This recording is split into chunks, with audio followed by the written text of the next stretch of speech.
जय हिंद। देखते हैं दोस्तों, आपके सामने हमने एक सीरीज शुरू की है जिसमें प्रश्न, उनका आंसर और उस आंसर किस प्रकार आता है, उनका डाउट्स क्लियर करने वाले जो सीरीज शुरू किए हैं उनमें अगला वीडियो आपके सामने है।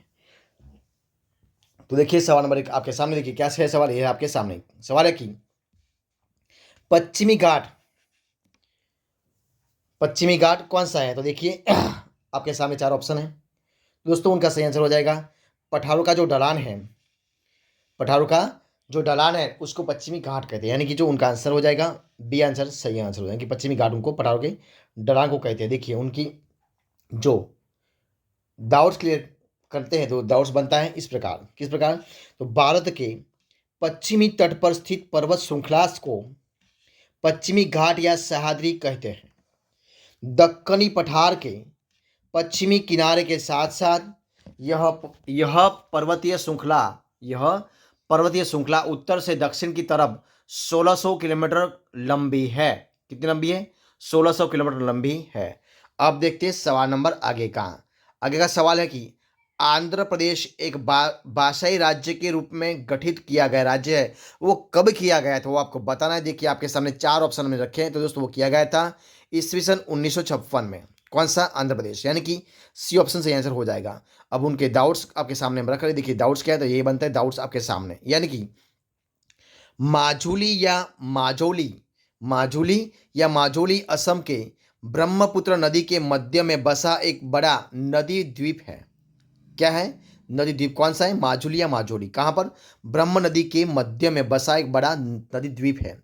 British east India company British east India company के एजे मिफेट मिल्स कौन है?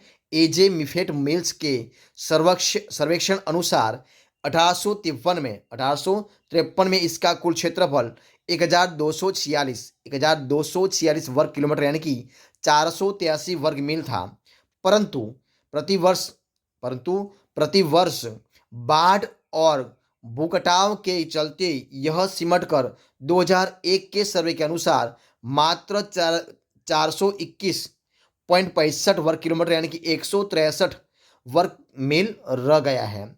सच्चाई ये है कि माजुली प्राकृतिक और मानव जनित कारणों से दिन प्रतिदिन सिकुड़ रहा है और इसके अस्तित्व पर सवालिया निशान लगा हुआ है। ठीक इस प्रकार उनका डाउट्स बनता है। अब देखते हैं सवाल नंबर आगे का। देखिए क्या है सवाल, ये रहा आपके सामने। ये रहा सवाल आपके सामने। क्या सवाल है? सवाल है कि शिव समुद्रम किस नदी द्वारा बनाया गया द्वीप है। दोस्तों किस नदी द्वारा बनाया द्वीप है? तो देखिए आपके सामने चार ऑप्शन है। देखिए रहा चार ऑप्शन। देखिए क्या है चार ऑप्शन, ये रहा। तो उनका सही आंसर हो जाएगा कावेरी नदी, यानी कि जो ऑप्शन सी है, डी है, वो सही आंसर हो जाएगा। अब देखिए डाउट्स देखते हैं उनके बारे में। तो वो बनता है शिवा समुद्रम, यानी कि शिवा समुद्रम प्रपात कावेरी नदी पर है, जो 98 मीटर की ऊंचाई से जल गिराता है। इसका उपयोग जल विद्युत उत्पादन के लिए होता है। इस पर स्थापित जल विद्युत गृह एशिया का प्रथम जल विद्युत गृह है, जिसकी स्थापना 1902 में हुई थी। ठीक है। अब देखिए सवाल नंबर आगे का। क्या सवाल है? भारतीय मानक समय का यानमोत्तर नहीं गुजरती, यानी कि कौन नहीं गुजरती दोस्तों? कहाँ से नहीं गुजरती दोस्तों? आपके सामने चार ऑप्शन है। तो दोस्तों वो नहीं गुजरती है महाराष्ट्र से। कहाँ से नहीं गुजरती है? महाराष्ट्र, यानी कि ऑप्शन हमारा आंसर हो जाएगा महाराष्ट्र, यानी कि सी ऑप्शन सही आंसर हो जाएगा। महाराष्ट्र से नहीं गुजरती। कहाँ कहाँ से गुजरती है? तो दोस्तों आंध्र प्रदेश से, छत्तीसगढ़ से और उत्तर प्रदेश से गुजरती है, लेकिन महाराष्ट्र से नहीं गुजरती। तो हमारा आंसर बनता है ऑप्शन सी महाराष्ट्र। ठीक है। और उनका डाउट्स क्लियर होता है। डाउट्स बनते हैं क्या है, यानी कि मानक जो रेखा है, वो मानक समय वह समय है जो किसी देश या विस्तृत भूभाग के लोगों के व्यवहार के लिए स्वीकृत होता है। यह उस देश के स्वीकृत मानक यानमोत्तर के लिए स्थानीय माध्य समय होता है। ठीक है। वह है उनका डाउट्स। अब देखते हैं सवाल नंबर आगे का। देखिए क्या सवाल है आपके सामने। निम्नलिखित में से कौन सा केंद्र शासित प्रदेश नहीं है? आपके सामने जो रखे उनमें से कौन सा नहीं है? तो देखिए चार ऑप्शन है। तो दोस्तों जो गोवा है, गोवा नहीं है। गोवा एक राज्य है। ठीक है, यानी कि ऑप्शन से आंसर हो जाएगा। गोवा नहीं है तो कौन कौन से हैं? तो दोस्तों लक्षद्वीप, दादरा एवं नगर हवेली और चंडीगढ़ वो केंद्र शासित प्रदेश है। ठीक है, और गोवा नहीं है। तो देखिए आपके सामने डाउट सकते हैं। इलाहाबाद के पास के छोटे से शहर मिर्जापुर के क्लॉक टावर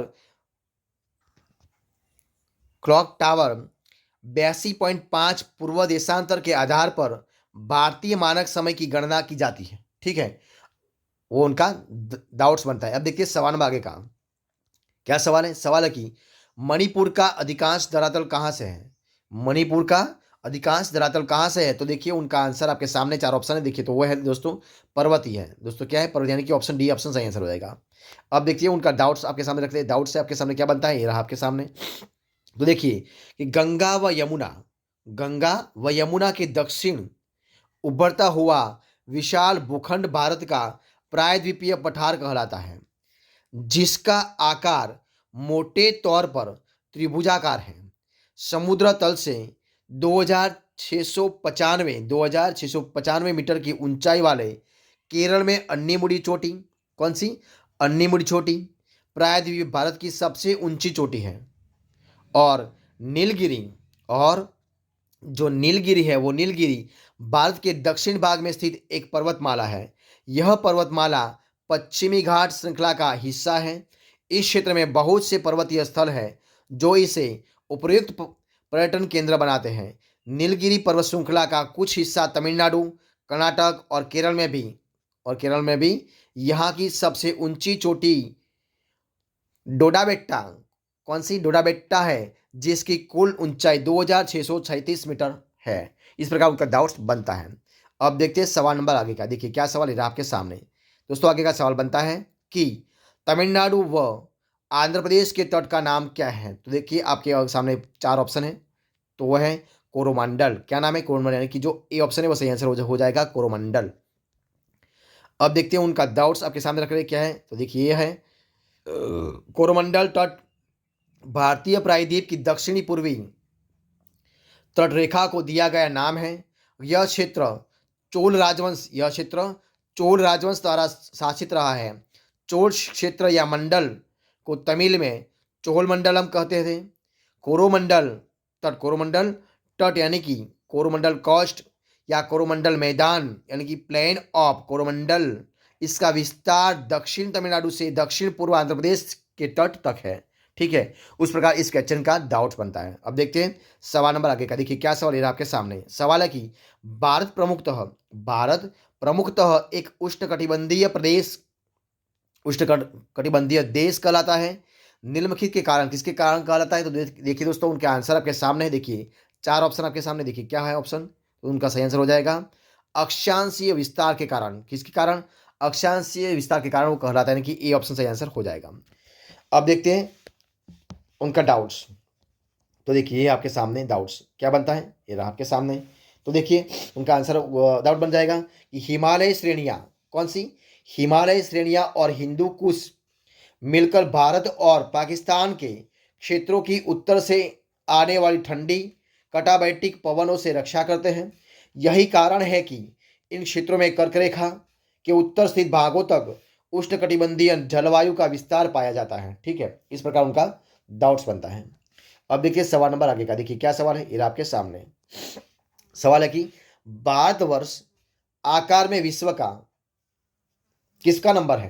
भारतवर्ष आकार में विश्व का कितना नंबर है, तो देखिए आपके सामने चार ऑप्शन रखे हैं। देखिए तो दोस्तों आकार में भारत विश्व का 7वां सबसे बड़ा देश है। कौन सा नंबर है, 7वां सबसे बड़ा देश, यानी कि ऑप्शन नंबर सी सही आंसर हो जाएगा, 7वां सबसे बड़ा देश है। ठीक है, तो देखिए उनका डाउट्स इस प्रकार बनता है। देखिए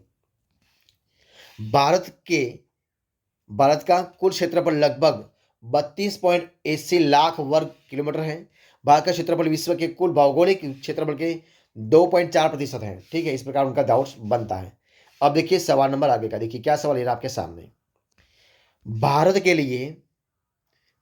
के लिए समुद्र मार्ग की खोज का श्रेय किसे जाता है, तो दोस्तों किसे जाता है, तो देखिए आपके सामने चार ऑप्शन है।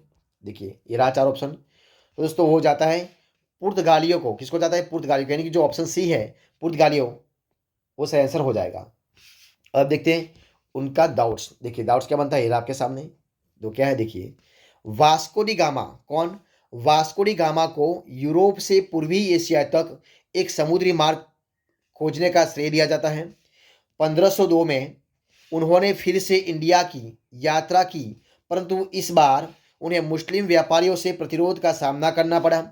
उन्होंने 1524 में भारत की तीसरी यात्रा एक पुर्तगाली वाइसरॉय के रूप में की, जिसका मकसद इंडिया में फैले पुर्तगाली भ्रष्टाचार पर नियंत्रण करना था। इस प्रकार दोस्तों इस वीडियो को हम इधर खत्म करते हैं और आगे का वीडियो अगली श्रेणी में देखेंगे। तब तक बने रहे। जय हिंद, जय भारत।